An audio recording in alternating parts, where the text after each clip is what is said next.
lokal.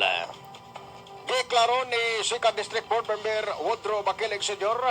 nga una mideklara og state of calamity gumikan sa grabing kainit o hulaw gumikan sa El Nino phenomenon ang dalawigan sa Negros Oriental.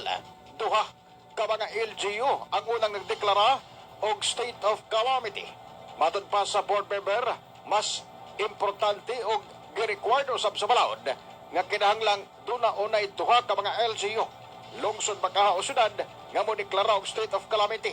Una makadeklara ang provincial government. Ang pamahayag ni Makiling. Sa probinsya sa state of calamity, kinahanglan nga doon ay duha ka LGUs, municipality ba o city, nga mo declare sila sa ilang syudad, sa ilang lungsod, state of calamity. At least two, para ma-justify na pangandoy sa atong gobernador na tunol abang siya sa atong mga igsuon. Nalipay na lang tanya itong mga miagi mga simana na ang Santa Catalina ni-declare sila, declared po sila o state of calamity. Igo man sila kayo ang Santa Catalina.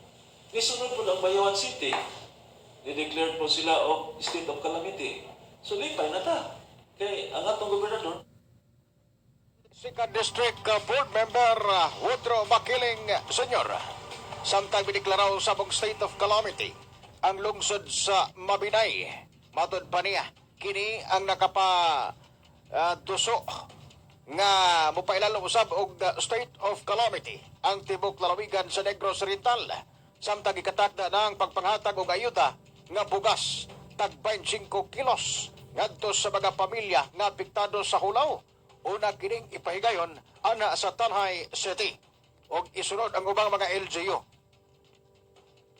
Matod pa sa board member ang mapahigayon sa distribution sa bugas pangunahan kini ni Negros Oriental Governor Manuel Chaco Sagarporia.